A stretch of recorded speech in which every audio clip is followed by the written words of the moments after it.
Señoras y señores, buenos días. Saludos de respeto para todos ustedes. Gratitud para todas las personas que de corazón, por ventaja, son la amplia mayoría del pueblo ecuatoriano. Julio César está recibiendo espiritualmente su inmortal espíritu. Refleja un cariño para este Ecuador donde Julio César nos deja un legado de conciencia nacional respecto a la honestidad, a la dedicación,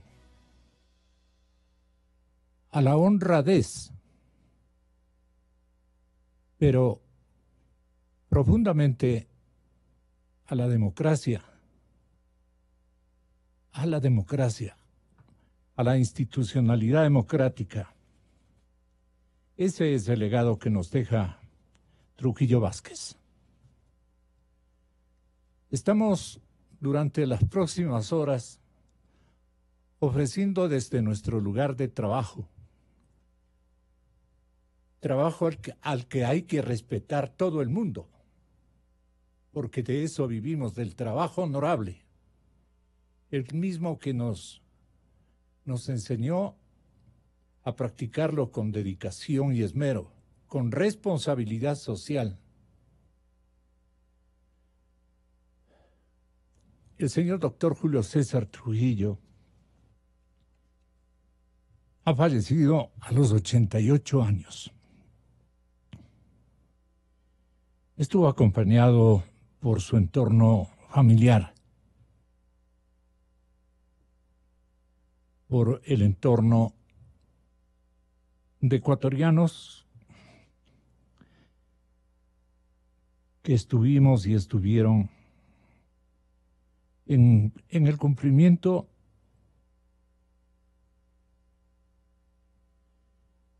de nuestra obligación de gratitud elemental, muy sentida por el presidente Moreno, muy sentida por las autoridades locales de reciente elección, muy sentida por su pueblo, por el que tanto luchó, se ha cobijado en la eternidad, se ha cobijado de la eternidad. Las lecciones que nos deja son retos fundamentales para nuestra propia sobrevivencia cívica. El mejor gesto que podemos hacer es el comportamiento de aquí para adelante. Trujillo será velado, está siendo, entiendo que ya velado, en la Capilla Ardiente en el Auditorio Mayor del Centro Cultural de la Pontificia Universidad Católica del Ecuador, en el centro norte de Quito. Recibirá honores de Estado y una misa en el templo de la Dolorosa del Colegio San Gabriel, a la cual solía asistir cotidianamente. Y luego lo trasladaremos al Camposanto Monte Olivo. Julio César será velado en una capilla ardiente en este auditorio mayor del Centro Cultural de la Pontificia Universidad Católica del Ecuador, a la cual Julio sirvió.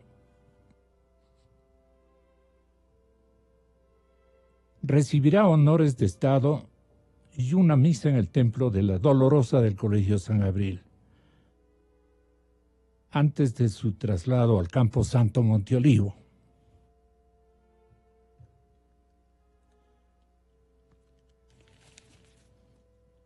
Trujillo, exdiputado y asambleísta, nació en la ciudad de Ibarra en 1931. Con esfuerzo, con el esfuerzo de su madre, de sus pocos familiares, pero sí de su compañera, maravillosa compañera, Marta. Para ella nuestro abrazo íntimo. Cultor de valores democráticos que ya quisieran redondear muchísimos, incluso intelectuales de izquierda, que han perjudicado a la nación ecuatoriana. Él, con sus valores democráticos, ha respetado el rasgo institucional y democrático del pueblo ecuatoriano. Su vinculación con todos los trabajadores que esta mañana y este día deben hacer oír su voz. Su recomendación para el resto de titanes del ring, despiadados de los valores elementales de la ética política. La mayor parte. En fin, Monte Olivo le acogerá a Julio César. Aquí frente al Pichincha, con mirada hasta la provincia de los Lagos, a nuestra provincia, nuestra querida Imbabura. Su natal Ibarra se hará presente de cuerpo entero en esta misa en el Templo de la Dolorosa del Colegio San Gabriel, antes de su traslado a Monte Olivo. Julio César Trujillo, exdiputado y asambleísta, nació en Ibarra, ya lo dije, en 1931. Fue político cultor de los valores democráticos vinculado a la defensa de los trabajadores. Su carrera estuvo marcada también por su paso por las aulas como catedrático universitario. Cuántos recuerdos nos reveló. En la Católica, en la Universidad Central del Ecuador, en las dos universidades capitalinas sirvió, siempre orgulloso de su cátedra y de sus conocimientos jurídicos, especialmente constitucionales, lineamientos por los cuales veló y apoyó en una destacada trayectoria pública, en la que se cuenta una candidatura presidencial en el año 84. También su presencia como legislador en la Asamblea Constituyente, que elaboró precisamente la Carta Política, cuyos lineamientos iniciales, en conciencia reporteril, se debe a él. En conciencia reporteril se debe también a Osvaldo Hurtado, a Jaime Roldós y a otros destacados ecuatorianos que han pasado a la historia. Entre ellos, el doctor Carlos Cueva Tamariz. Lo recuerdo nítidamente en sus pláticas precisamente con ellos.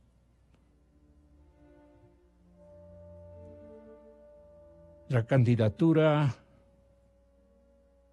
de 1984, que no se consumó en un éxito electoral para Julio César, pero que él no desmayó, siguió adelante. Trujillo fue presidente del Tribunal de Garantías Constitucionales, lo que se llama ahora Corte Constitucional, allá por el año de 1982. Lo designaron defensor del pueblo en el 97 y miembro de la Secretaría Jurídica de la Casa de la Cultura Ecuatoriana y de la Comisión Andina de Juristas, qué reconocimientos más espléndidos que le tributaron. Un colectivo, muchos colectivos de origen andino. Julio César Trujillo era, en asociación de ideas, identificado con las nobles causas del noble pueblo ecuatoriano. Y él vino de un origen humilde. Tras terminar la secundaria, Trujillo migró de Ibarra a Quito para continuar con sus estudios universitarios en la década de los 50. Fue claro en sus principios. Parte de su carrera fue de defender a personas sin recursos. Y muchos de mis amigos recordarán la defensa que él me comprometió y cumplió con un abrazo íntimo, con testigos presenciales, cuando los juristas del país que estaban convocados en el recinto parlamentario, elaborando y recreando espléndidos caminos para un retorno a la constitucionalidad. Desde ahí el seguimiento a Julio César Trujillo, a la figura que siempre fue atacada. En la década de los 70 y 60, comenzando por los 60 y los 70, fue perseguido por la dictadura militar que se instaló en nuestro país. Obviamente Trujillo defendía la democracia. Hablaba de la necesidad del retorno a ese orden constitucional.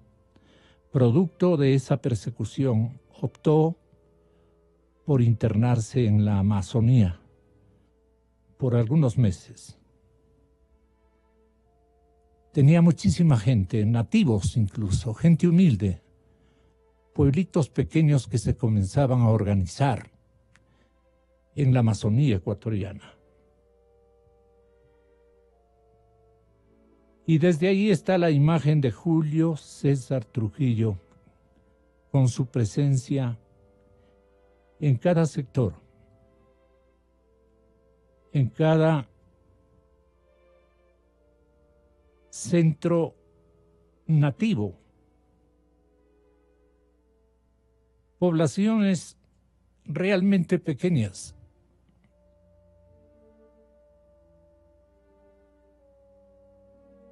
Era la Amazonía que comenzaba. Abanderada Amazonía que la debe recordar el mismísimo ciudadano amazónico como el presidente Moreno. Ahí estuvo Julio César, porque había que defender la democracia.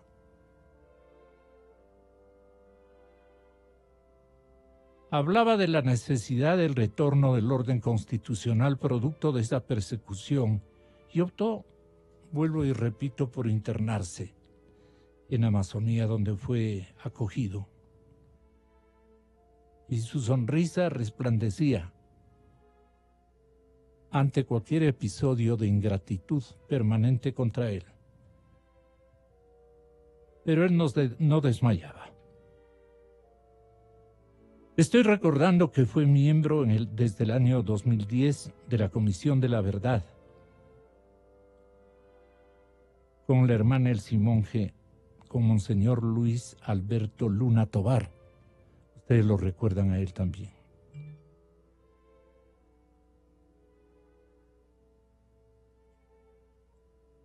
Él estuvo presente en todo el proceso de investigación de los Restrepo, los chicos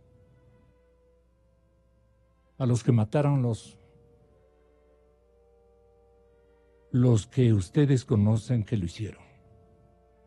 Pero él estuvo ahí. El 31 de enero del 2008, Julio César, junto a Monseñor Luna Tovar y el Simonje, anunciaron la recepción de denuncias para la Comisión de la Verdad. Desde el 15, Trujillo fue integrante de la Comisión Nacional Anticorrupción. ¿Qué se investigaba en esos tiempos? Muchísimos episodios que se han sucedido uno y otro. Pero Trujillo confiaba en las instituciones, las animaba con su aliento y también con su reclamo enérgico. La Fiscalía General del Estado, las superintendencias, siempre ha estado consecuente con estas causas de otorgarles una institucionalidad impecable, apoyada por un entorno gigantesco de conciencias de ecuatorianos con responsabilidad en el futuro de sus hijos. En fin, el nombre de Julio, del doctor Julito, como le trataban sus amigos campesinos, sus fraternos amigos y hermanos, porque él nos consideraba sus hermanos. Una formación distinta.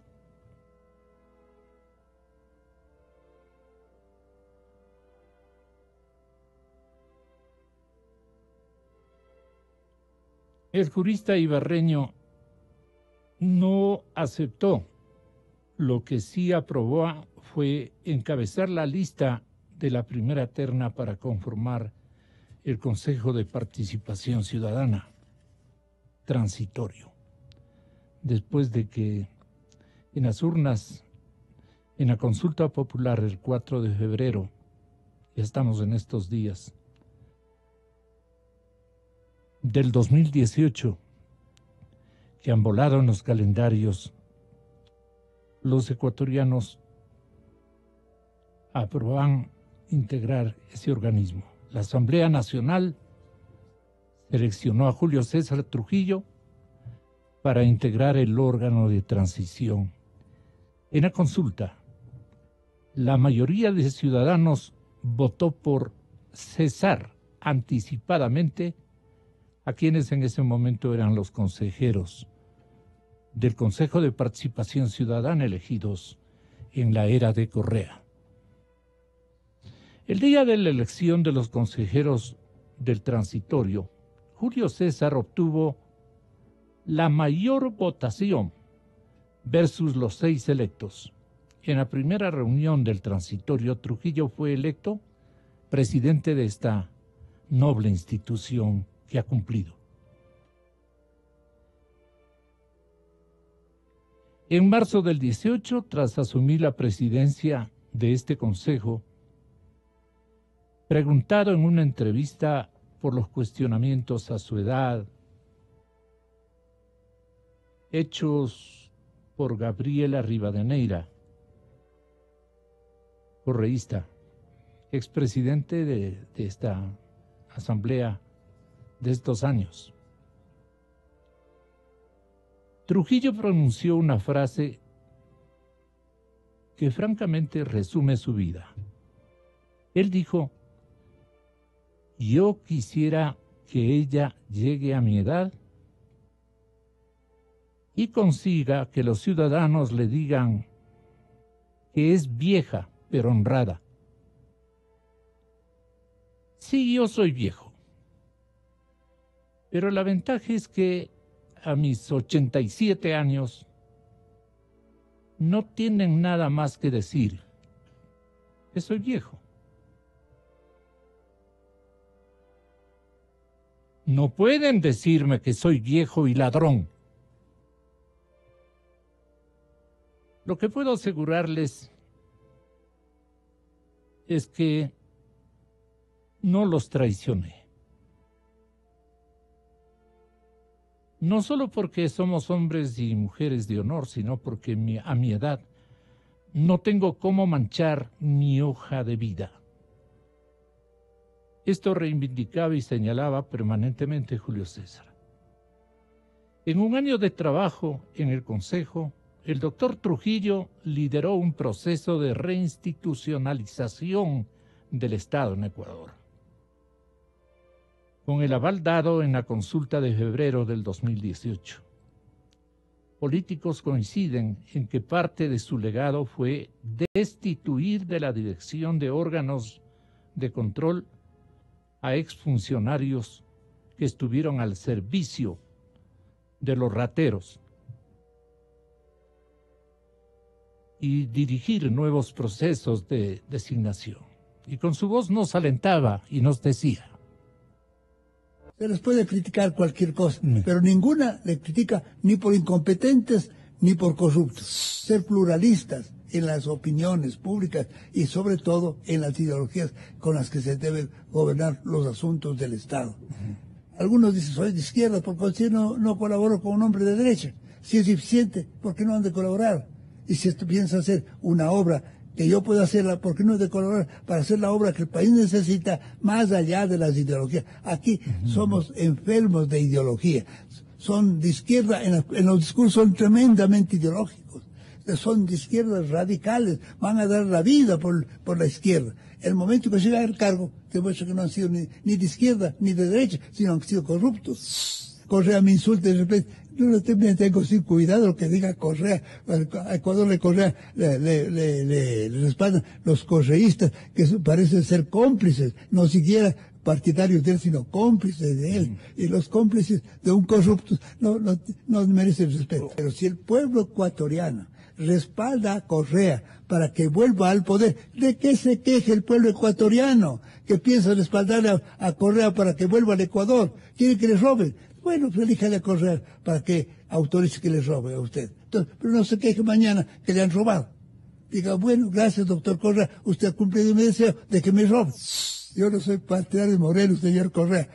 Yo soy partidario de Ecuador, como usted nunca lo ha sido. Lo que usted era enamorado del dinero que hay en el Ecuador y, por supuesto, del poder. Todo el sector público, de manera que desde alto funcionario, el presidente de la República, hasta el más modesto portero del sector público, deben ser las funciones que cumplen transparentes. Debe estar a la vista de todos los ciudadanos y sujetas al juicio de todos los ciudadanos. Me dicen que yo soy la última esperanza, cosas, digo, seré ciertamente, y le pido a Dios que me logre, que luego me dé gracia para entender bien esa responsabilidad y cumplirla bien, porque no quisiera defraudar a ningún ecuatoriano. Yo no soy eterno, y es la ventaja. No me siento eterno ni lo soy, porque soy temporal. Y por fortuna, y eso es una gran sabiduría, nuestro periodo va a terminar pronto, y ojalá termine más pronto de lo que ¿Eso es sabiduría? Es producto de mi vida, de mi experiencia. Yo he estado peleando siempre. No he estado del lado del poder, ni del poder económico, ni del poder político. Yo he estado más bien en contra del poder económico casi siempre.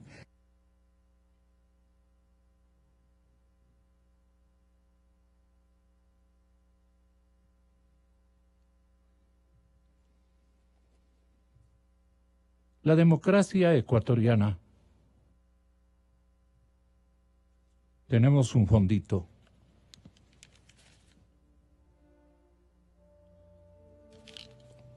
La democracia ecuatoriana, ya están conmigo parte de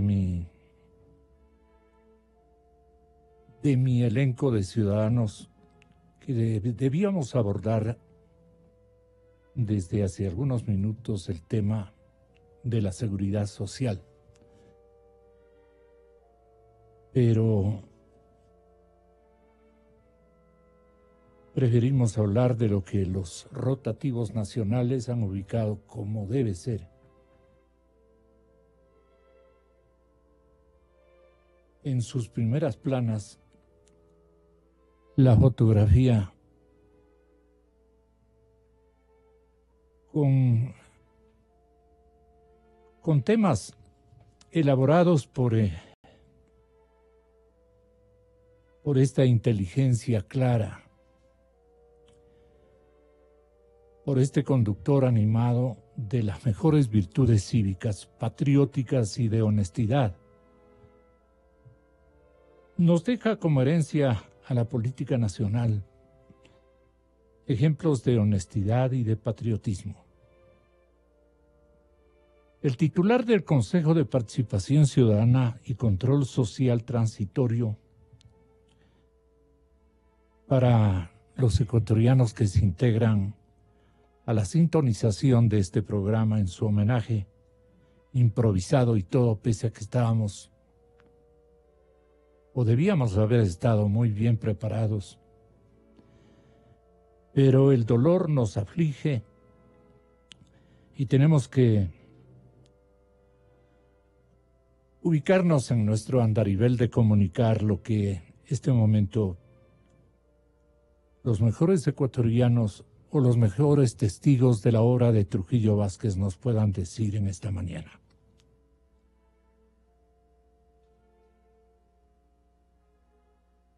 A las 2:40 de la tarde murió Julio César Trujillo, ¿no? Ojalá Pancho me eche una mano este momentito por la línea telefónica. Sí. Nuestro Pancho, pese a que el otro también es un querido dirigente, asimismo, con cualidades de afecto a lo cívico, a la política nacional, en su verdadera dimensión, me refiero al doctor Huerta. Pero Julio César Trujillo, señoras y señores, dicho por Vladimiro Álvarez, que era un célebre jurista, asimismo dueño de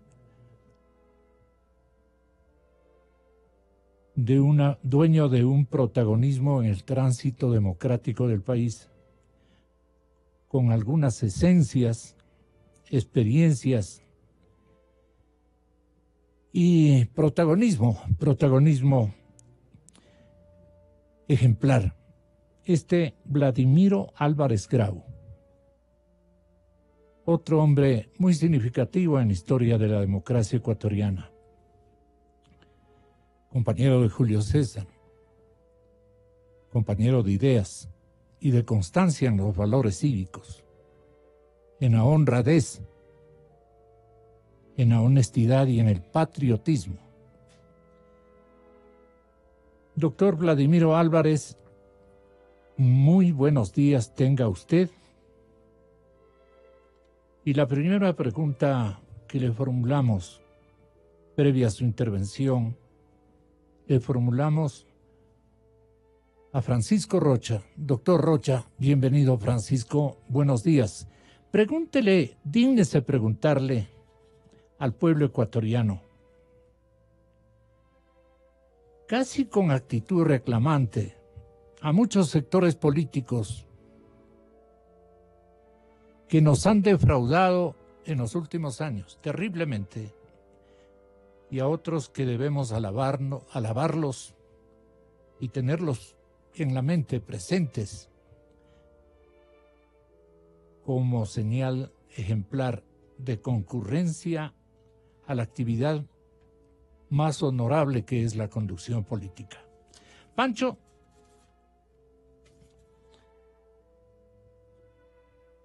su padre intelectual e ideológico, de alguna manera, por ese amor y cariño que usted siempre ha mantenido bajo los principios y lineamientos de este ejemplar ecuatoriano que se nos ha ido, pero que va a prevalecer, ojalá, por mucho tiempo en el sentimiento, en el corazón, en la fibra íntima de los ecuatorianos.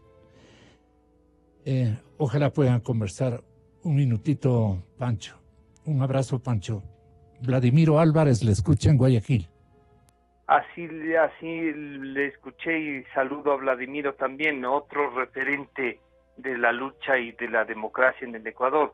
Gonzalo, usted conoció no solo por su trabajo, sino en forma personal a Julio César Trujillo. Yo he tenido la suerte de acompañarlo y recordaba con el obispo Ruiz Navas, que lo visitó en el Hospital Metropolitano, que es justo hoy, 20 de mayo de 1978, cuando el obispo de la Tacunga nos presentó al vicerrector de la Universidad Católica de Quito, que venía a promocionar la idea del retorno a la democracia y un proyecto de nueva constitución. Usted me decía, ¿qué le decimos al pueblo ecuatoriano? Yo ayer, con el dolor que significó la partida, que significa la partida del gran amigo, decía, no perdemos a un ecuatoriano, ganamos una voluntad de lucha, ganamos un ejemplo de defender primero al lado de la justicia y a los menos favorecidos por ella, para trabajar por una democracia verdadera, por una lucha permanente por los sectores sociales. Ganamos un ejemplo de vida, que es lo que nos hace falta ahora. Las gentes como Julio César Trujillo, Vladimiro Álvarez, que nos escucha en Guayaquil, usted, Gonzalo, en la radio, son gente que reclama de un Ecuador combativo, no pasivo, de un Ecuador que no se acostumbre a que le roben, a que le atropellen. Esta muerte reclama eso.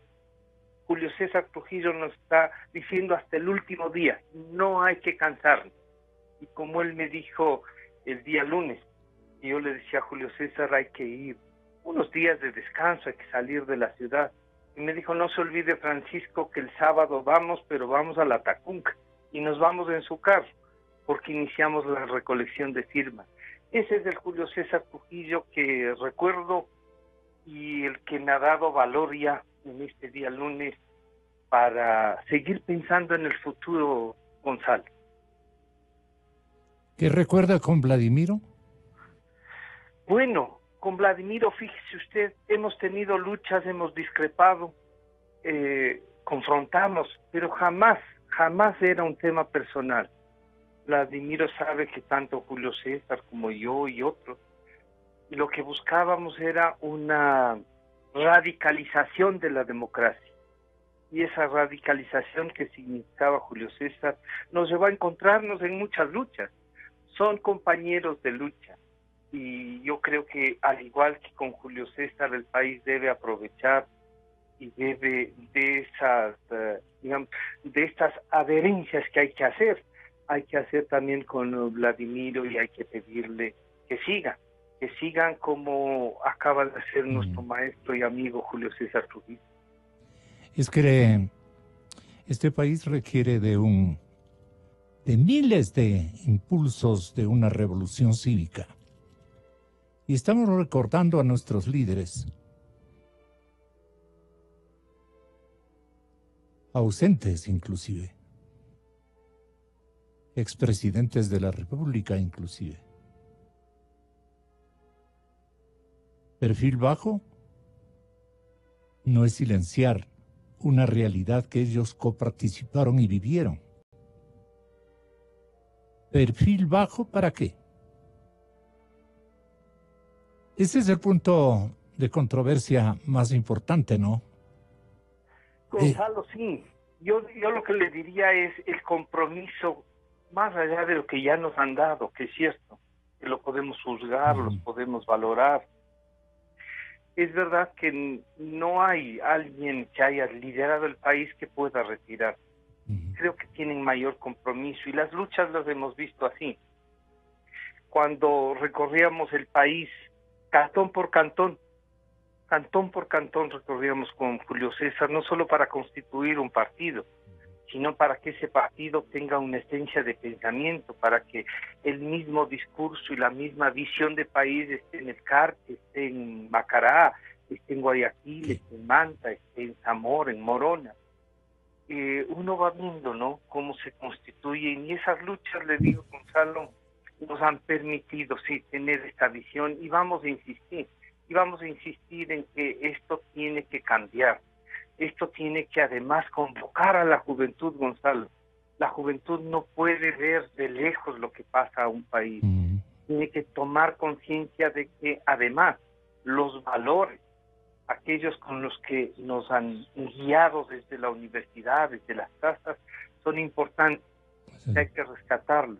Y una democracia sin valores, sin ciudadanos comprometidos, que no estén dispuestos a embolsicarse, como diría Julio César, la plata del pueblo ecuatoriano en sus bolsillos, es indispensable ahora más que nunca. Vladimir, es hora de que los abogados honestos, los colegios profesionales no comprados por los corruptos, las facultades de Derecho de todas las universidades ecuatorianas, profesores y estudiantes dejen en su voz, protestando por el desastroso estado de la administración de justicia, que si bien es más antiguo, o mal antiguo, más bien dicho, ahora parece desbordado y exacerba el sentimiento popular. Bien vale. Cabe destacarlo, Vladimiro, dar paso a que la comprimida ira popular frente a la magnitud del atrocinio perpetrado tenga un mecanismo de desfogue con el retorno de estos dineros, con la vuelta a su auténtico propietario, que es el pueblo ecuatoriano, antes que la magnitud del coraje social se haga presente.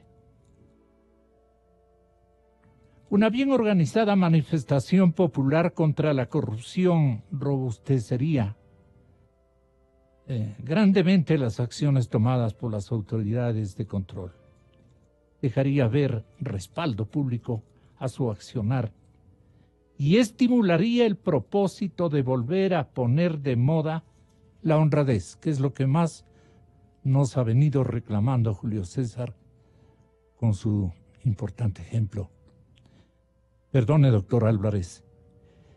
Quiero que tenga la bondad a nombre de su ciudad, de los guayaquileños de honor, que con su sacrificio, con su amor al trabajo, con su emprendimiento, han hecho de Guayaquil una fantástica urbe, lamentablemente con los mismos vicios de una democracia que no pudo ser comprendida por sus propios actores de futuro, que son los votantes ecuatorianos. Lamentable, se han equivocado abuelos, padres y nietos. Se han equivocado tremendamente. Vladimiro, reciba nuestro respeto. Estamos también con el doctor Marco Morales, de Izquierda Democrática. A ellos los invité por el tema del IES, pero se nos adelantó este fallecimiento que nos duele a todos. Doctor Vladimiro Álvarez, exministro de Gobierno, importante y generoso ciudadano, solidario ciudadano, coherente con las necesidades del país. Mis respetos para usted y le doy la palabra con una señal democrática importante. Doctor. Bueno, realmente es lamentable el fallecimiento de Julio César Trujillo. Pero Julio César Trujillo y su memoria permanecerán en la memoria de todos los ecuatorianos por el ejemplo que ha dado en su vida en diversos campos.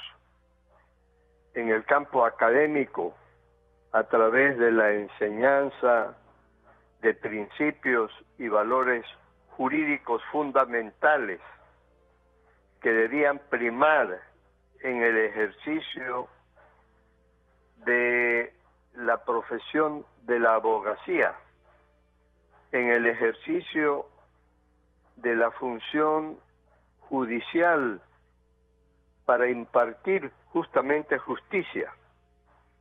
El ejemplo y los principios y valores difundidos por Julio César Trujillo, no solamente en la cátedra universitaria, sino en el testimonio de su propia vida, son fundamentales para que la juventud, como ha dicho Francisco Rocha, se involucre totalmente en la vida del país, tanto en el sector privado cuanto en el sector público, en la conducción de la sociedad ecuatoriana.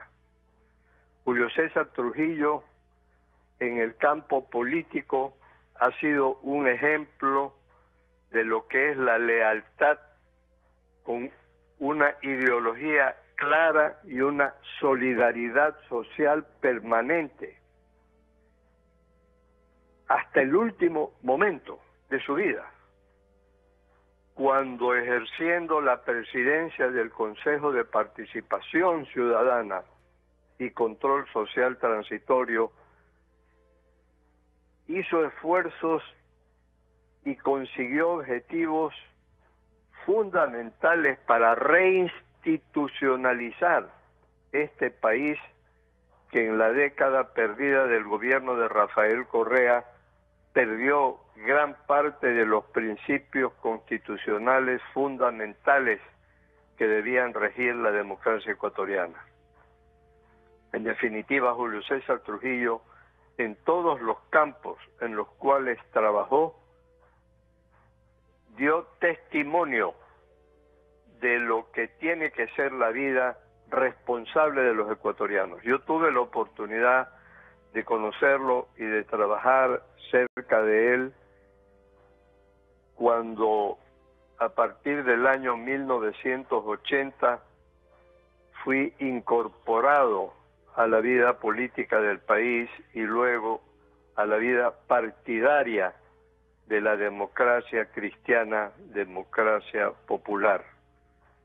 Juntos trabajamos en muchos aspectos y, como bien decía Francisco Rocha, en algunos temas discrepábamos, pero lo hacíamos respetuosa y democráticamente hasta lograr objetivos comunes, que debe ser una de las enseñanzas fundamentales que nos deja la memoria de Julio César para que nuestra sociedad logre consensos nacionales en base a un diálogo responsable para conseguir una sociedad más justa, una sociedad más democrática y, sobre todo, lo que siempre buscó y enseñó Julio César, una democracia más humana.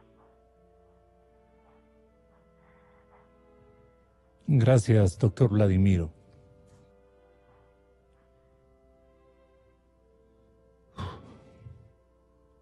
Y yo creo que los últimos años, el doctor Trujillo se dedicó a combatir la corrupción. Ahí estuvo entre los primeros cuando le correspondió ser miembro de la Comisión Nacional Anticorrupción y posteriormente como presidente del Consejo de Participación Transitorio.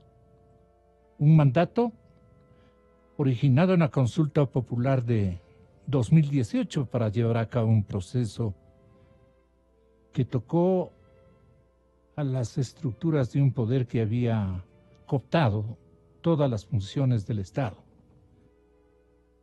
para esconder la corrupción, dejando de lado el derecho que toda persona tiene para el descanso. Sin embargo, Trujillo combatió a los corruptos hasta que su salud lo permitió.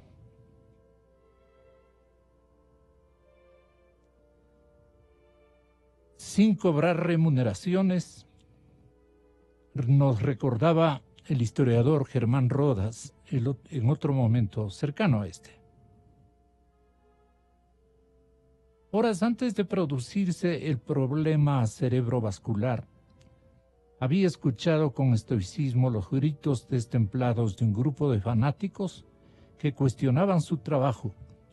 Julio César Trujillo es uno de los principales referentes de honestidad en la política ecuatoriana.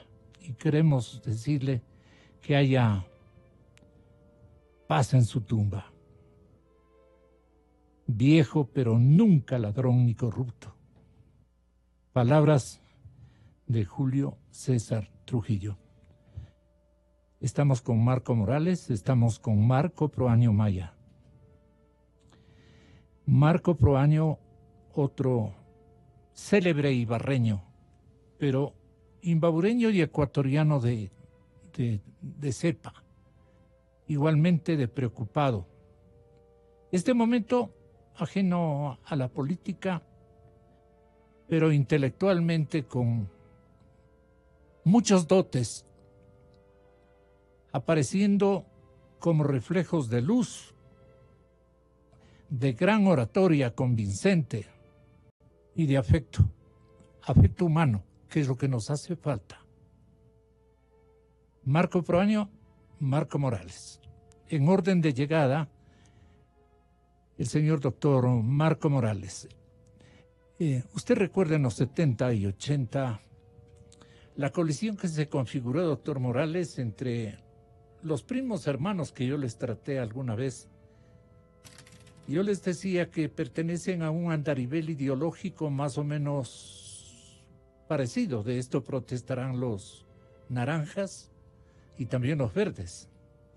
Así se iba configurando con los infaltables ciclos populistas que también tienen un mérito y un valor fundamental. Este de la honradez, por ejemplo, adornó, le hicieron quedar mal, incluso dentro de su familia. Pero recuerdo pasajes, incluso de una presencia importante de Asad Bucarán en la ciudad de Otavalo, cuando yo ya residía aquí en Quito. Y allí logró convencer, o se convencieron los dos. Y está aquí también el doctor Marco Proaño, pero más fiel a sus recuerdos y a la formación que también de Julio César recibió, como el resto de ecuatorianos que hoy somos ya veteranos en estos trotes, de un seguimiento histórico celoso y también de valores que precisamente Julio César Trujillo nos otorgó. El esquema es complicado. ¿Cuántos recuerdos vienen a la mente, Marco? Buenos días, Gonzalo. Buenos días a mi tocayo Marco. Buenos días a la audiencia. Yo muy jovencito, la dictadura del 63, la dictadura de los 70. Ahí es cuando vino esta juventud rebelde, ¿no es cierto?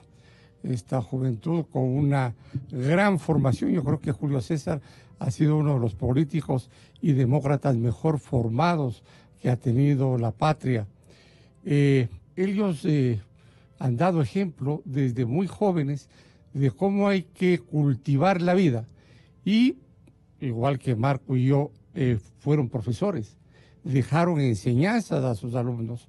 La mejor cuestión que pueden hacer los estudiantes es seguir ese ejemplo, el ejemplo de su profesor, ejemplo de moralidad, ejemplo de honestidad, ejemplo de capacidad puesto al servicio de los demás, ejemplo de ser demócrata, como yo digo, de cuerpo y alma, y no solamente en los dichos, sino también en los hechos.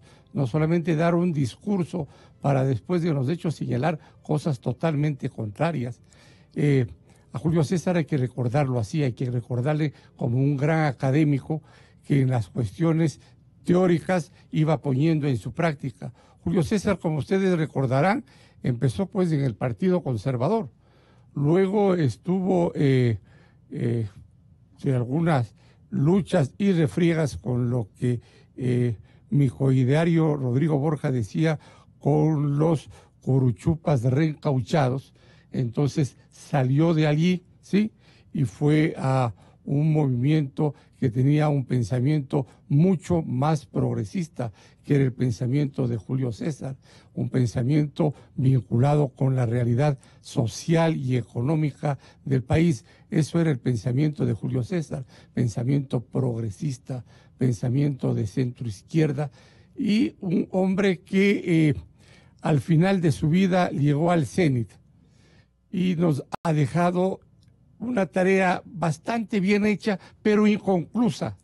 Todavía no está concluida. Hay que ver cómo responden todos aquellos que han sido nombrados por este Consejo de Participación Ciudadana y si realmente ellos están en la capacidad de restablecer y robustecer la democracia en el país. Julio César dejó diciendo muy claramente que el Consejo de Participación Ciudadana no es una función que está a tono con la realidad social y política del Ecuador, y emprendía, como hemos oído a Francisco Rocha, un recorrido por todo el país a los efectos de recoger firmas para ir a una consulta para eliminar ese consejo. Hay varias vías, ¿sí? Pero yo creo que tarde o temprano llegaremos vía consulta, vía constituyente, vía reforma en la misma Asamblea Nacional a eliminar ese Consejo de Participación que sirvió como fuente de cooptación, como fuente de centralización del poder. Eso no está bien a la fecha y por tanto hay que seguir lo que Julio César dejó inconcluso. Respetable paisano, doctor Marco Proaño Maya, en su intelectualidad y en el recorrido que también prodigiosamente a lo imbabureño le demos el peso que tiene en la patria. Ahí está nuestro primer gran ejemplo para el resto de generaciones imbabureñas, que hoy las vemos despreocupadas, muy mal alineadas inclusive. Pero hay jóvenes que, igual que nosotros, desde el nudo de Mojanda Cajas, al venir a una aventura tan singular como es encontrar escenario en la capital de la República, hacer sentir nuestro perfil de lagos, lagunas, riachuelos, nuestro Imbabura, nuestro Cotacachi, esa panorámica que nosotros tenemos con vivo celo en la mente que tenía Julio César Trujillo, gran recomendador. A mí me defendió exitosamente. Bueno, se comprobaron las cosas y yo no quiero reincidir en ese episodio, pero sí recordar la buena fe, el corazón tan grande de Trujillo Vázquez para con este coprovinciano. Usted es inocente, señaló, y queríamos justamente conversar con quien fue un jurista notable en esos tiempos y ocupaba la presidencia de la Corte Suprema de Justicia. Y Solórzano Constantine decía de Julio César Trujillo, después del episodio que acabo de aludir por necesidad de contextualizar esta pena y este infortunio de quedarnos sin el amigo en la parte vívida de la sociedad ecuatoriana, pero en el corazón y en el ejemplo donde más han actuado incluso nuestros padres, padres de pensamiento, padres políticos, padres en esencia, especialmente por el pensamiento y el apoyo que nos dieron, el afán de contribución y colaboración que nos otorgaron, nos hace pensar que hemos perdido un gran ecuatoriano que se fijó en todos, especialmente su apostolado por los más pobres. Los que vemos ahora en esas barriadas de pueblos manavitas, de pueblos lujanos, de pueblos nuestros, los nuestros incluso, que han podido apaciguar la pobreza por etapas producto de la generosa visita de los turistas. No se ha repartido la miseria como en otras poblaciones ecuatorianas.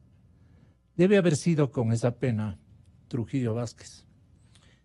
Pero con corazón de el Taita Imbabura, usted le dirá a Julio César a manera de una última carta, doctor Proaño. Gracias, Gonzalo. El doctor Julio César Trujillo fue mi profesor en la Facultad de Derecho de la Universidad Católica del Ecuador. En la Cámara Nacional de Representantes, que se instaló en 1979 al 84, fuimos diputados al Congreso Nacional. Y como diputado yo presenté la ley orgánica de la Defensoría del Pueblo. Y a mí me correspondió presentar la candidatura del doctor Julio César Trujillo para Defensor del Pueblo. 1979. El doctor Trujillo, con su conducta,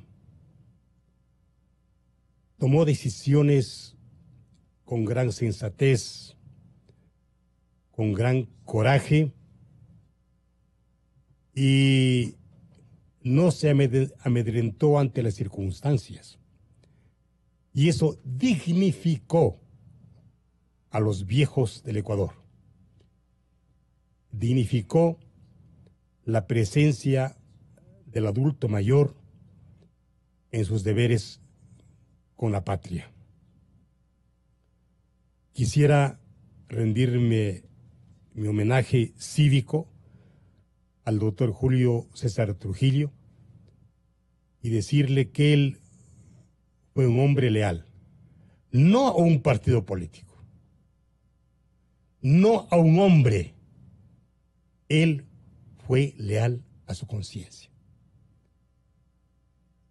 Es un ejemplo que deja raíces y que deja deberes. ¿Qué deberes nos deja Julio César en homenaje a los jóvenes que nos están escuchando en este momento, doctor? Seguir luchando por las buenas causas de la patria. ¿Cuáles son? Seguir pensando que solamente cuando decimos nosotros, decimos patria. Y saber que ahora que estamos enajenados por la denuncia, por el escándalo, tenemos que levantar la voz en causas trascendentes que tienen que ver con la vida, con la salud y con la dignidad de la gente. Debemos reencontrarnos entonces, doctor Proaño. Así es, porque el país no puede caer en la inercia o no puede destruirse en el odio, sino que tiene que ser una gran voluntad colectiva que asuma sus obligaciones cuando hay de por medio temas trascendentes como el que usted nos ha convocado para decirle al Ecuador, no con retórica, no con alarma, sino con verdad, que hay temas fundamentales en la vida nacional y no pueden ser ignoradas por un Estado moderno. El Estado se va a quedar huérfano de una asistencia especialmente social por la que luchó tanto el señor doctor Julio César Trujillo. La palabra solidaridad nos enseñó en línea actuante, en línea ejemplar, este valioso imbaureño. Y entonces, doctor, sí conviene pensar un poquito, resumiendo la inquietud, partiendo del diagnóstico, pero resolviendo la inquietud que todavía no cobra conciencia en la masa popular, de que se va a quedar, de que están trabajando o no laborando en ideas que solucionan el problema, por ejemplo, de la seguridad social. Están solamente ubicados en un andarivel de contribución de diagnósticos o de culparnos entre nosotros, incluso entre los periodistas. No me acuso. Siempre fui un preocupado de la seguridad social y he trabajado con una multiplicidad de ciudadanos que afrontaron y también pecaron en algunos descuidos.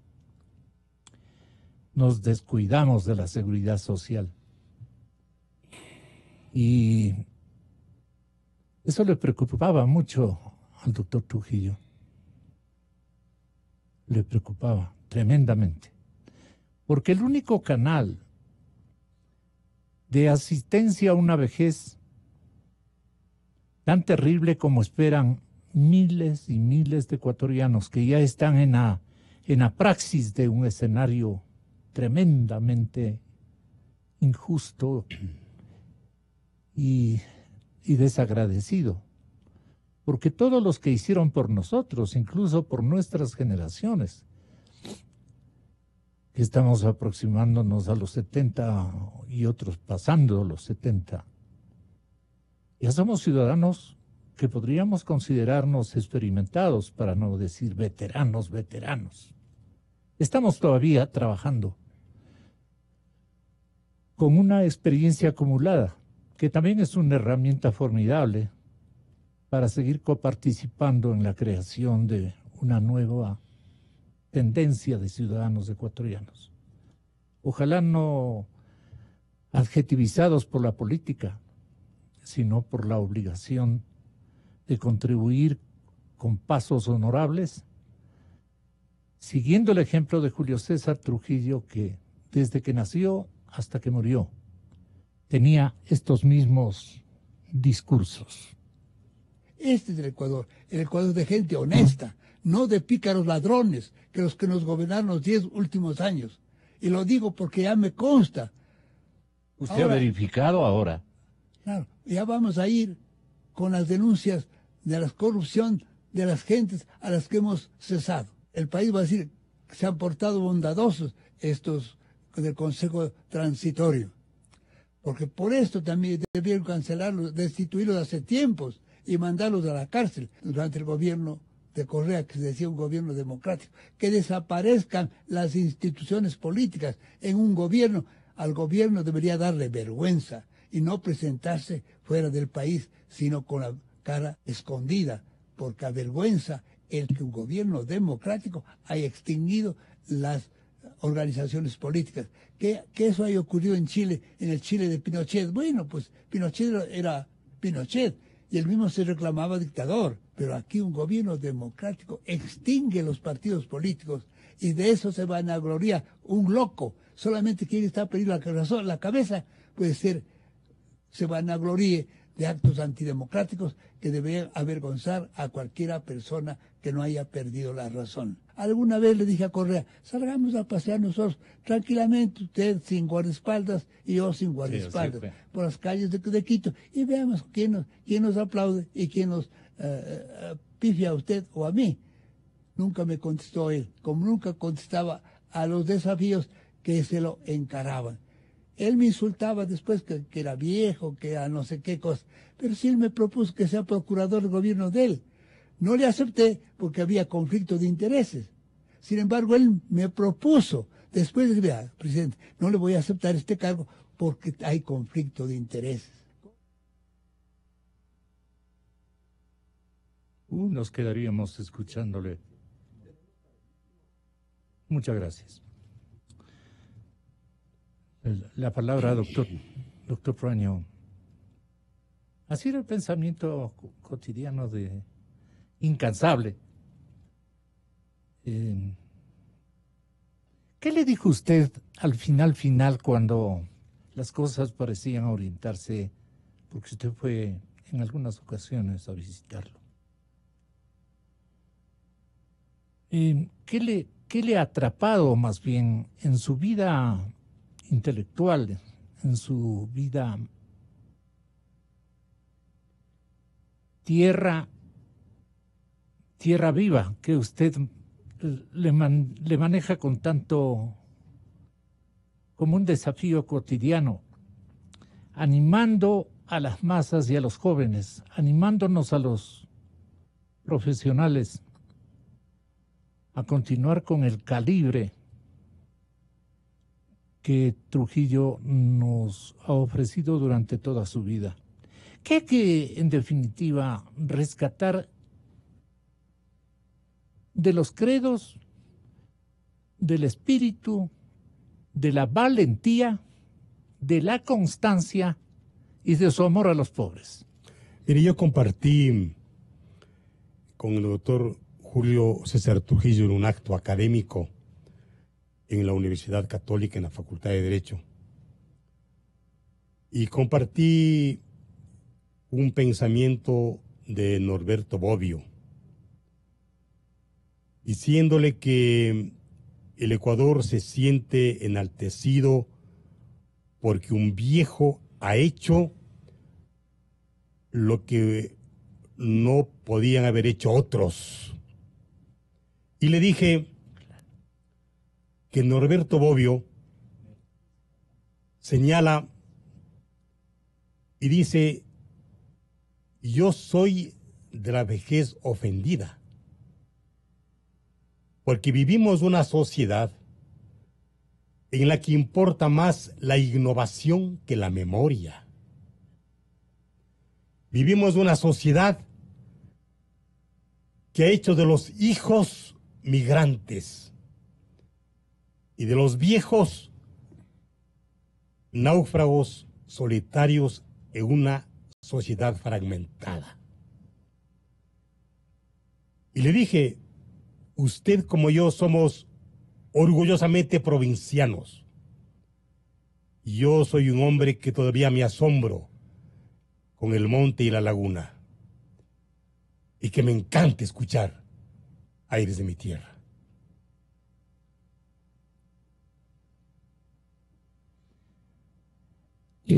¿Podríamos conversar con Gladys?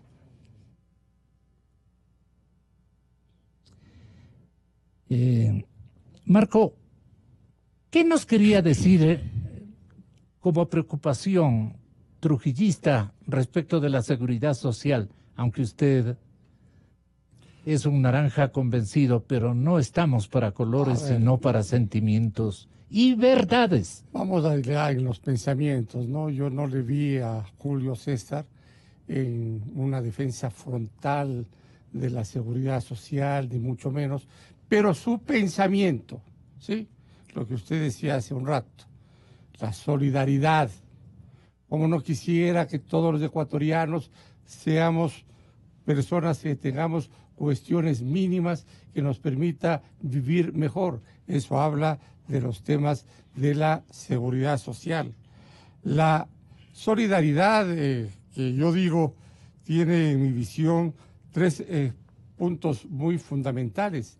Ser solidario significa tener una visión de redistribución de la riqueza. ¿Y cómo redistribuimos riqueza si no hemos igualado ingresos, salarios? Es decir, el precio del salario. ¿Cómo redistribuimos riqueza si el sistema tributario está tan informe? Hay unos que pagamos más, otros que pagan menos. Hay aduanas en donde por vía de aranceles no se recupera lo que se debe recuperar. Y la seguridad social. Mire, el elemento más noble de redistribución de riqueza es precisamente un buen sistema de seguridad social. De esto hemos venido hablando años, ¿no es cierto? Yo sí debo reconocer que en esta mesa, en esta emisora, en este edificio y en otros edificios hemos conversado con usted y claro, esta emisora ha sido la que más micrófono ha dado para el tema de la defensa del seguro social ecuatoriano y de la seguridad social en el Ecuador. Mire, Gonzalo, pero ahora hemos hablado también de otras cosas. Hemos hablado de la juventud. Y yo, con el mayor cariño y respeto y por la amistad de años, le quisiera exhortar a usted. Usted debe tener aquí, en estos micrófonos, por lo menos a una vez a la semana, a jóvenes, para escuchar su pensamiento, para saber a dónde quieren ir, para saber si es que están honrando el pensamiento del pasado, para tener raíces.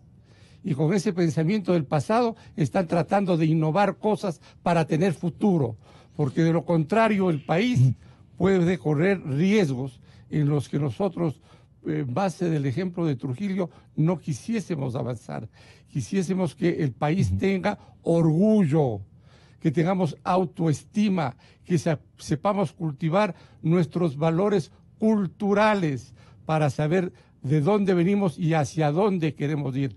Por tanto, no creo que la patria sea un proyecto fallido. Creo que hay hombres y mujeres en el país que quieren al Ecuador, que aman a esta tierra, que aman de dónde vienen y que creen en un porvenir y en un futuro de mucha esperanza y de mucha pervivencia de los temas. Gracias, doctor. Irnos a asuntos puntuales de la seguridad social en el conocimiento e investigación que usted generosamente le ha ofrecido al país en el área de la solidaridad, porque hablar del seguro social es preocuparnos de nosotros mismos. No lo hemos hecho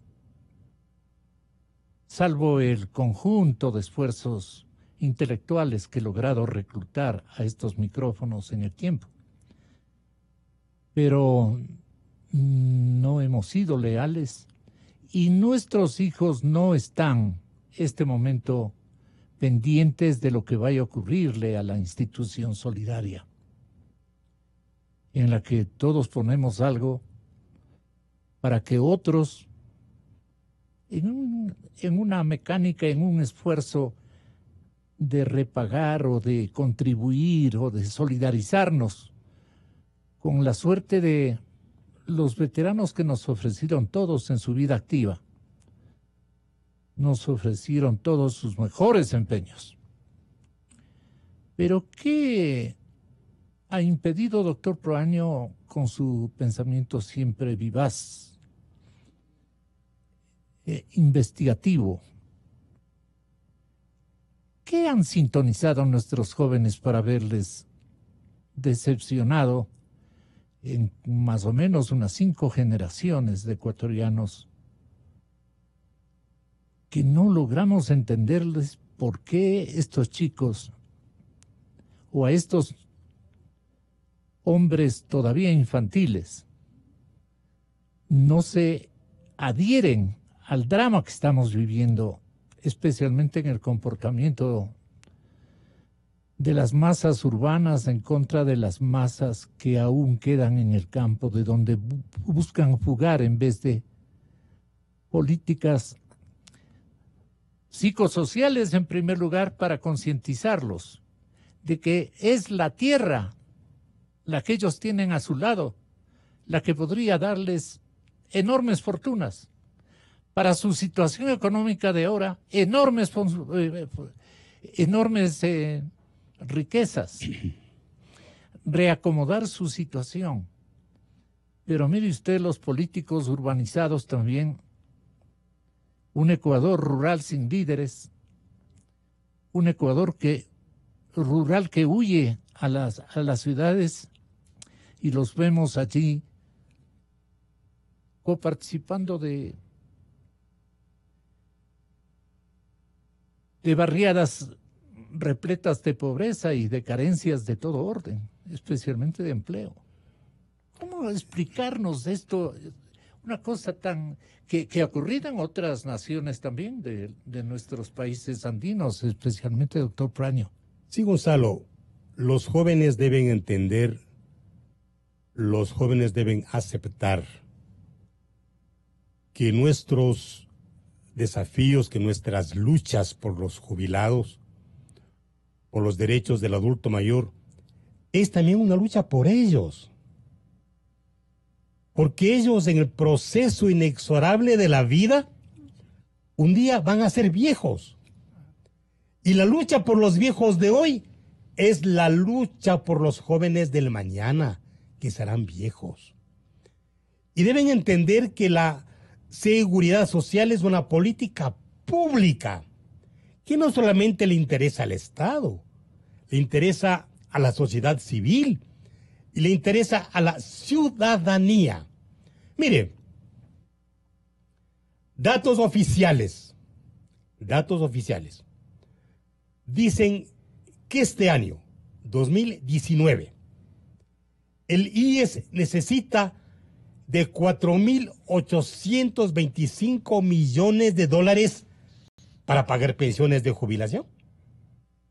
Y los aportes de los activos no llegan a $2.700 millones. ¿Qué va a hacer el IES? Si es que el Estado no paga el 40% de los ahorros del fondo de pensiones, ¿qué va a hacer el IES? Va a hacer lo que hizo los últimos años, acudir al BIES, que es el banco del IES, para pedirle una desinversión de los ahorros y poder pagar pensiones de jubilación. Esto no es una opinión dramática ni es retórica, es una dolorosa realidad. En el año 2001 hubo un ahorro de $300 millones en el fondo de pensiones. En el 2016 hubo $10.000 millones. Pero desde ese año se ha ido descapitalizando el fondo de pensiones. Hoy, conforme datos oficiales, es $6.200 millones los ahorros del fondo de pensiones. Es decir, si continúa este ritmo temerario, el último año de reserva positiva para el IES es el año 2021-2022, en donde habrá recursos para pagar pensiones. Y el déficit será insostenible. Claro, los trabajadores jóvenes que aportan al Seguro Social no ven en su presente activo que sus aportes se traduzcan en prestaciones, pero no entienden que el sistema, cualquier sistema de seguridad social, ve para el futuro, ve para que ellos, cuando lleguen a ser pasivos, tengan derecho a una pensión de jubilación. Por eso, cuando nosotros luchamos por los viejos, los jóvenes deben aceptar que luchamos por ellos, porque ellos tienen derecho a la certeza, no tienen derecho a la incertidumbre. Excelente, Marco. Gladys Palán, vamos terminando con su pensamiento en nombre de las mujeres. Este género que protagoniza los eventos más singulares de solidaridad humana. ¿Qué revisa de la estatura no solo financiera, sino mística, comprometida, de la seguridad social en nuestro país? Doctora, bienvenida. Muchas gracias por aceptar esta entrevista. Buenos días, señor periodista. En primer lugar, quiero compartir el sentido pésame para el doctor Trujillo, a quien conocí desde que fui estudiante en la Universidad Católica, y en el trajinar de toda la vida, pues siempre he estado en contacto con el doctor Julio César Trujillo, hasta el último en el Consejo de Participación Ciudadana, donde participé en la calificación en el comité académico de unos puestos a calificar. Y en ese sentido, pues, igual que sus antecedentes, a las personas que hablaron antes, pues comparto el pesar por el país. En segundo lugar, es de lo que les he escuchado tanto al doctor Morales, quien me conoce, y el doctor Proaño Maya, quiero complementar lo que decía el doctor Proaño Maya. El problema de entender la seguridad social en el campo de las pensiones es que la solidaridad es un principio de compartir un riesgo, y este caso es el riesgo de la vejez, que todo el mundo tiene que pasar si no se muere antes. Entonces, cualquiera sea la generación de la población, tiene que pasar. Y por ende, las políticas públicas lo que hacen es asegurar que ese paso a la vejez sea lo más prudente posible respecto de la pobreza.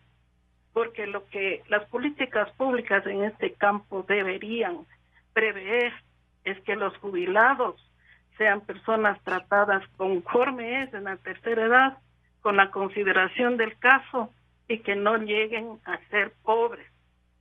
Entonces, por eso la previsión, y por eso es que la estructura, los modelos de aseguramiento social en pensiones tratan de tener modelos de financiamiento que vayan acumulando lo que se llaman reservas técnicas. ¿Para qué? Para que la población en el tiempo vaya cotizando, vaya aportando un mismo nivel de aportación y no esté sujeto a los vaivenes de las necesidades de financiamiento. En esta situación en el país, las últimas políticas que tomaron en el gobierno anterior impactó en las finanzas, como explica el doctor Maya. Ha ido disminuyendo el fondo acumulado de las reservas y por ende pues se pone en más riesgo la sobrevivencia de esos beneficios. En segundo lugar, el mismo proceso de envejecimiento de la población que está presente en todo el mundo, que cada vez hay menos nacimientos, cada vez hay menos personas que puedan ir sosteniendo la carga financiera de los viejos. Entonces, en ese sentido hay que buscar irse acomodando a esas nuevas circunstancias de la población. De otra parte, también los niveles de pensionamiento, eso significa la cuantía de la pensión, ha ido mejorando en el país. Ha ido mejorando especialmente para los estratos bajos. Una persona, uno que se jubila con 40 años de servicio, que ha ganado toda su vida el salario básico unificado, tiene el 100% del salario básico unificado. Ya es un pensionamiento en dólares, en monedas fuertes, que le asegura de alguna manera tener los ingresos básicos por parte de la seguridad social. Entonces, además, ha crecido la expectativa de vida y el número de jubilados. La expectativa de vida de un jubilado que ha mejorado sus condiciones de salud y económicas, ha mejorado y vive, en lugar de que viva 10 años, ahora vive 20 años o vive 25 años.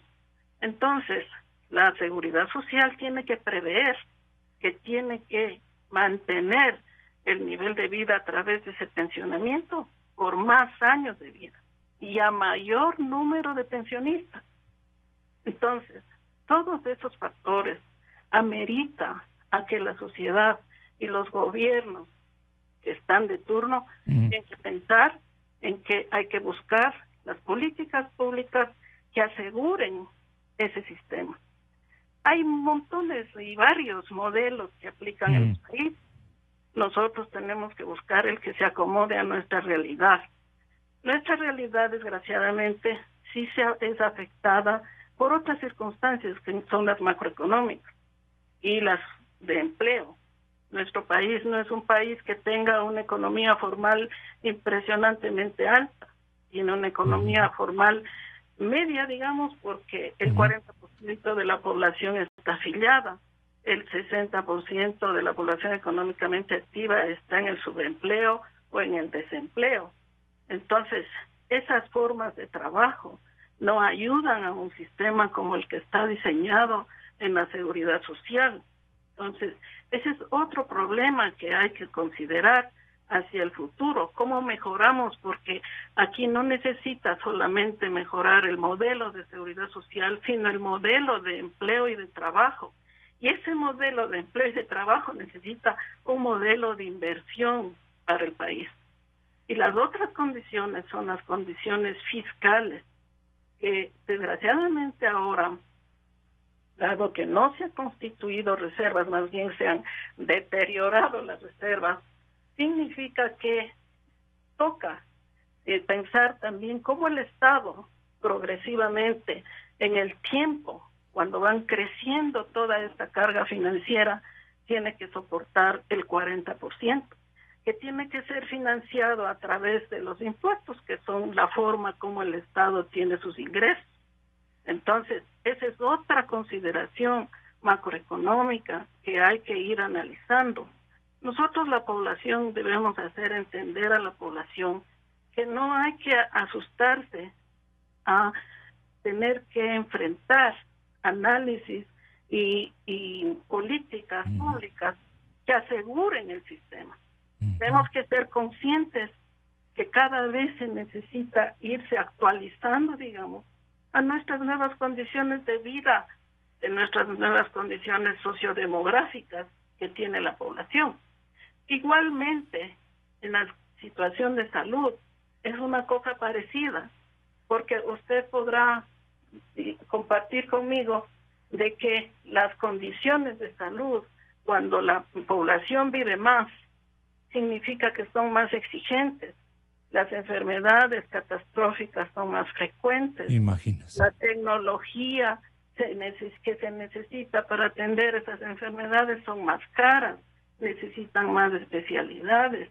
Y todo esto... Ahí se ha enseñorado la corrupción precisamente en esos fondos mal utilizados o adecuadamente recogidos, celosamente recogidos para bolsillos ajenos al objetivo fundamental de carácter social. Sí, ¿por qué? Sí. Porque desgraciadamente el modelo de atención de salud, la salud, no ha dado prioridad a una atención primaria donde las condiciones de prevención sean las que sean las más importantes para pero no hay interés de parte de el señor presidente Moreno de rectificar esta situación imperante, ¿no? Más pesan recuerdos recientes, compromisos con la presidenta de la ONU, cosas así, que no quieren renovar, digamos, cuadros que serían vitales para que eviten que la posta le diga con propio nombre lo que está afirmando este colectivo de colegas periodistas. Pero, ¿cómo terminamos? ¿Con qué inquietud encendemos, Gladys?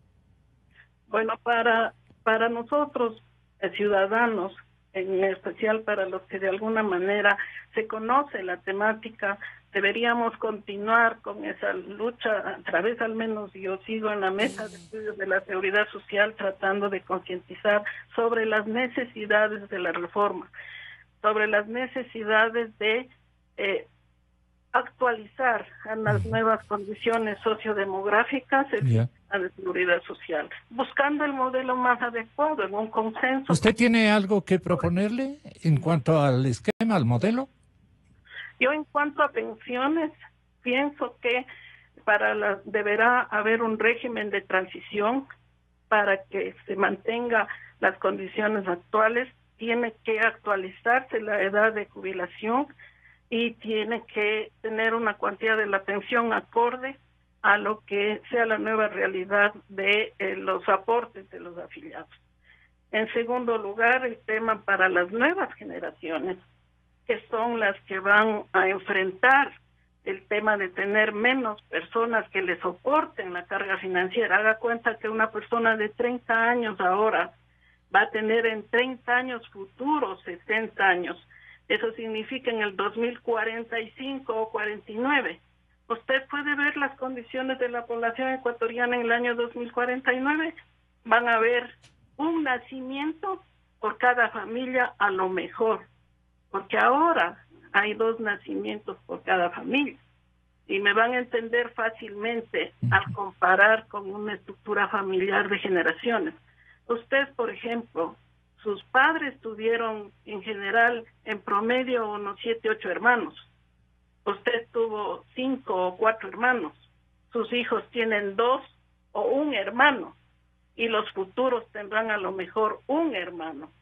Entonces, esa solidaridad que tiene, que está en principio dentro, es un principio dentro del seguro social, hay que pensarle en esa realidad, porque ya no hay los 40 afiliados que habían en el año 57, ni van a haber los 7 afiliados que hay ahorita. En el 49 habrán 2 afiliados por cada persona beneficiaria. Entonces hay que buscar el modelo adecuado para que la persona también, desde el inicio, y el sistema de seguridad social sea el que provisione y el que prevea cuánto debe tener la persona para jubilarse.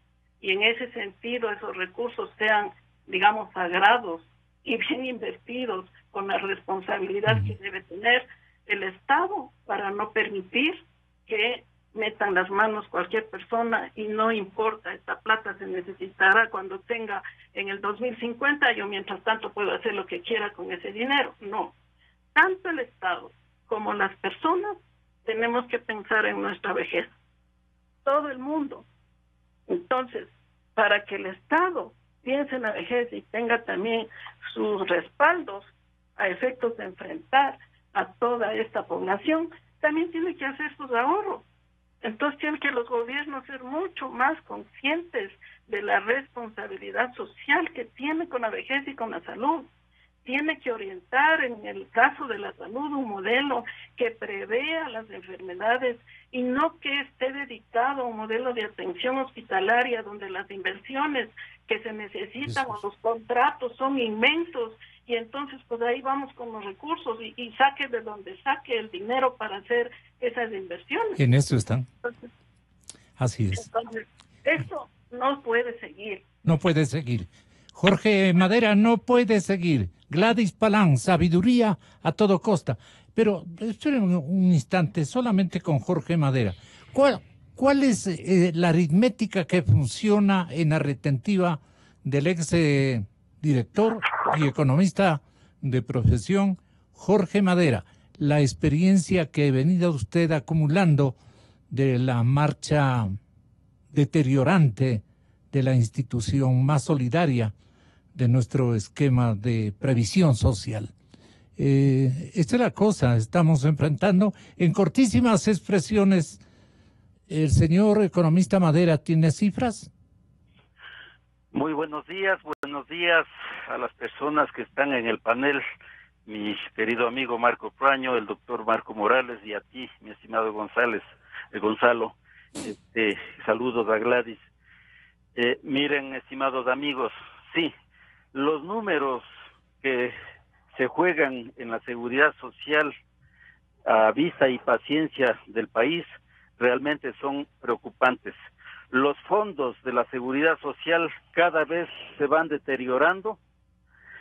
La institución de la seguridad social también se ha deteriorado y ha sido cooptada por cada uno de los gobiernos de turno. Ha sido una institución que lamentablemente, lejos de funcionar con un tripartismo perfecto, ha sido cooptada por los gobiernos nacionales y por lo tanto todas las acciones que se han hecho en la seguridad social han sido en beneficio de los gobiernos de turno.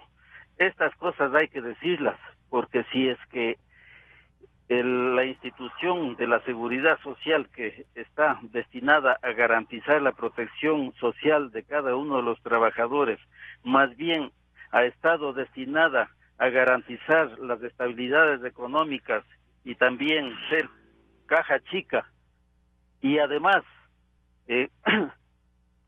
constituirse en una benefactora de cada uno de los gobiernos de turno, entonces las cosas están distorsionadas.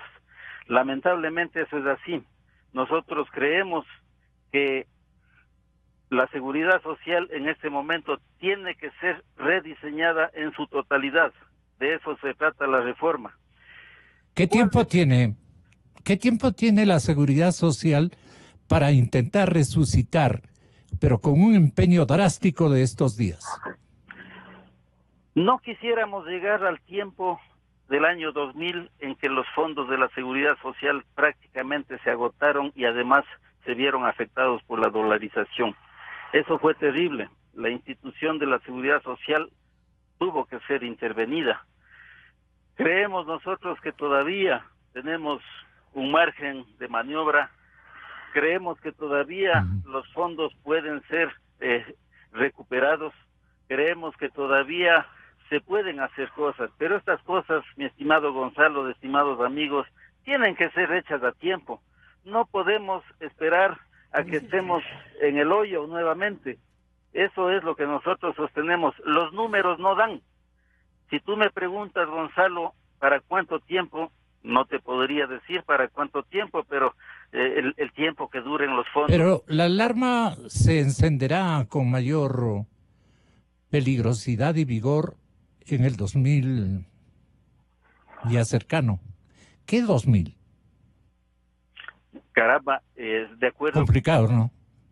A ver, complicado. Solamente para dar... Pero la aritmética es la aritmética, es ciencia exacta. A ver, la aritmética es la aritmética, sí. En este momento el Fondo de Invalidez, Vejez y Muerte tiene alrededor de 6.500 millones y a finales del año terminará alrededor con unos 7.000 millones aproximadamente. Fondo que debía tener ahorita más de 14.000 millones de dólares si es que no hubiese sido afectado, ¿no? Sin embargo, aritmética es aritmética, Gonzalo. En este año, las pensiones, la cantidad que se pagará por pensiones jubilares estará en aproximadamente 4.200 millones de dólares. Entonces, vamos calculando, pues, démosle un poquito más de aire al fondo.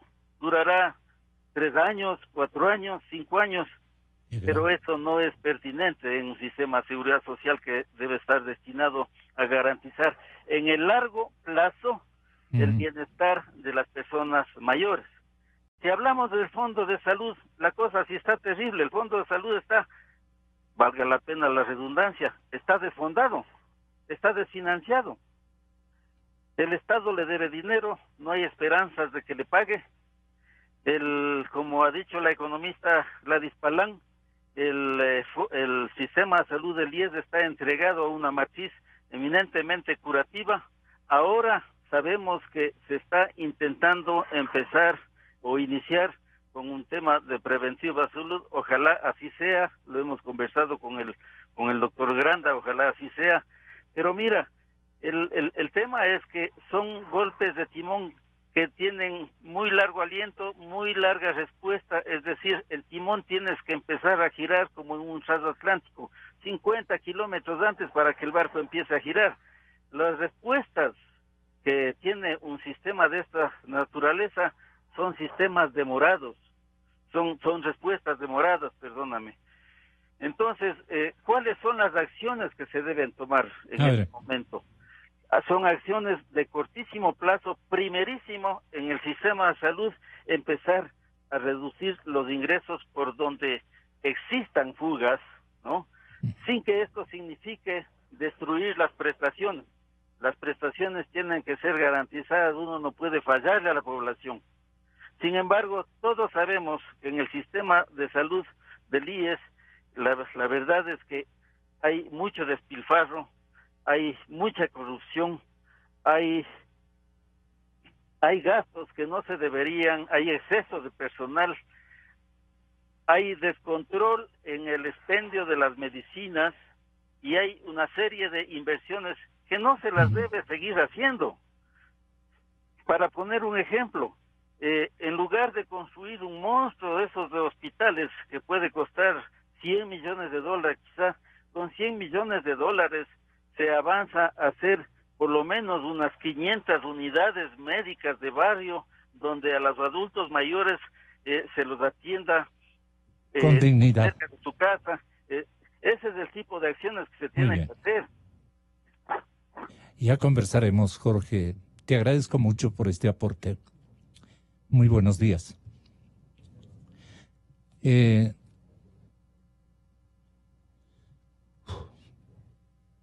Yo tengo, doctor Praño, yo tengo doctor Morales y tengo Gladys a la distancia y tengo a todos los ecuatorianos que nos están escuchando.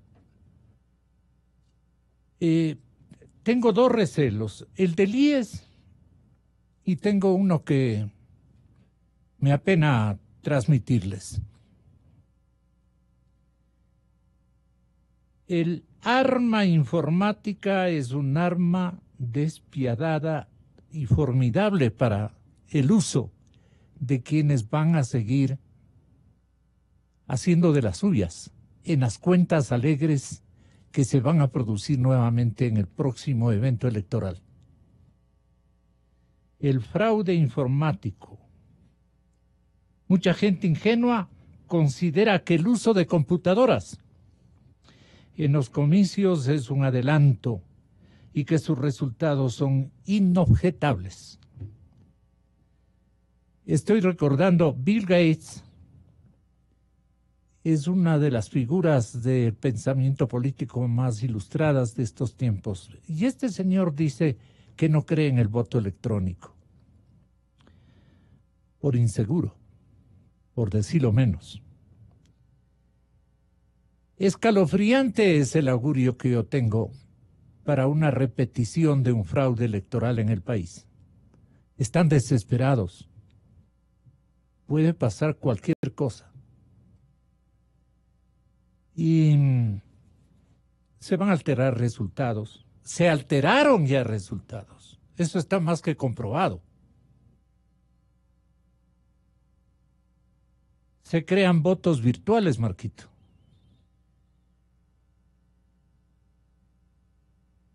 Se modifican a través de porcentajes, señor doctor Morales.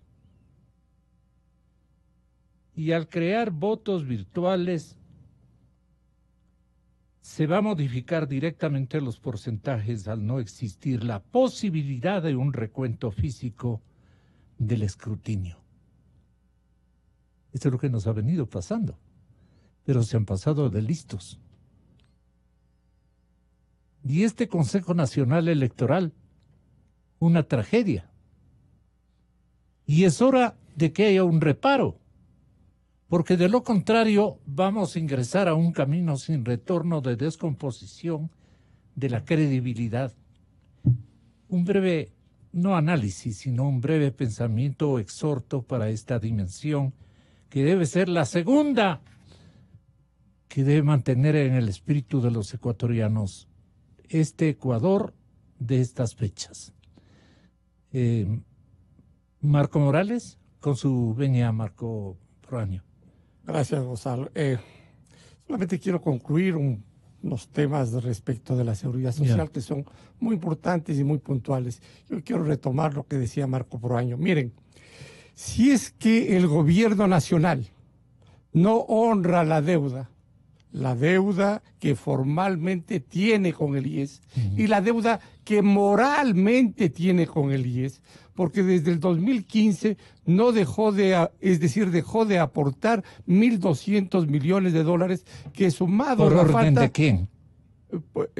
La famosa ley de la justicia laboral del año 2015, de marzo del 2015. ¿En qué presidencia? En la presidencia de Correa, pues. Esto es de la presidencia de Correa. Y luego, en el mes de noviembre, Richard Espinosa dejó cerrando con broche de oro cuando retiró más o menos 5 puntos del aporte para pensiones y pasó para el aporte de salud. Eso, sí, sumado, da casi alrededor de 10.000 millones de dólares. en la actualidad, ¿sí? No hay una cifra correcta que diga cuánto es que está sufragando el IES, es decir, los afiliados y los empleadores en beneficio de los hijos de afiliados. Yo digo que está bien, pero debe haber una contraprestación, enfermedades catastróficas, lo que se paga para jubilados, eso más o menos asciende como $800 millones, es decir, transparentemos cifras, pero el Estado está en la obligación de realmente buscar fórmulas para honrar esas deudas formales y deudas morales que tiene con la seguridad social. De lo contrario, vamos muy mal. Podemos pasar aquí realmente buen tiempo. Muchas horas. Un buen tiempo de retórica. No es retórica barata, es retórica bien concebida. Realidades, diría yo. Hay temas que pero son que reales, son disimulados, como las que señalaba Gladys pero Palán. Hay discursos que disimulan la situación. Sí, nosotros decimos... No le mientan más a la gente, comenzando desde la Plaza Grande. No le mientan. Es decir... Doctor Pranio Maya. Hay que tomar en cuenta, sí, más de edad de jubilación. No, yo digo, hay que poner un mínimo de aportes para acceder a la jubilación. ¿Sí? Ahora, en lo otro que usted plantea, que a mí me parece muy crítico y es muy sano que usted traiga esto a sus micrófonos. Miren, solamente para poner un supuesto, hubieron como 18, 20 listas de concejales en Quito, solamente para hablar de concejales en Quito. Unos tenían pretensión y realmente probabilidades de llegar a ser concejales, y otros no.